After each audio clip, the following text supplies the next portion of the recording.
মসজিদে টোটাল ৬৭,১৫৩ টাকা জমা আছে।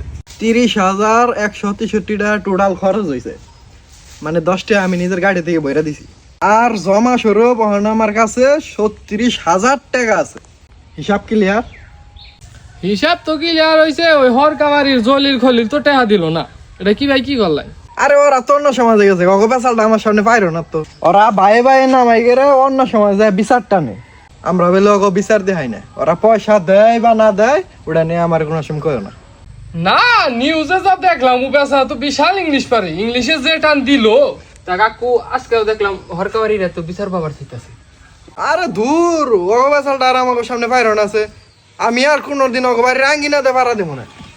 আমি মসজিদের সভাপতি, এতই বলছি আমারে না জানে ওরা আজকে কেস করবার নিয়ে যায়। আমি হইলাম এলাকার একটা সম্মানিত লোক।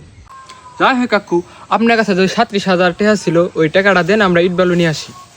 ও টাকাটা তখন আমার কাছে নাই, ও টাকাটা আমি সামনে মাসে দিতে আছি। ভাই তুমি একই কথা কও, তুমি মসজিদের টাকা কি করলা? তুমি খারার উপরে টাকা বাই করছে। টাকাটি তো আমি সুদে না গাইছি, সামনে মাসে একজনে ৪০,০০০ টাকা দিব, তারপরে এই টাকাটা আমি সুদাই দিতে আছি। দুধ বাবু তুমি একই কথা কও, তোমার না সুদ করা লাগে থাকলে তো আমরা এলাকায় টিকতে পারবো না। এই বদমাস সভাপতির বিচার করে রাখবো। অতি সভাপতি আর সুদ খায় নুছেন, ওর বিচার করবো এলাকার মানুষ সব ডাইকে নেই। এই বদমাস সুদকুর সমাজে থাকেনি, এই বদমাসের সমাজ নষ্ট হবো।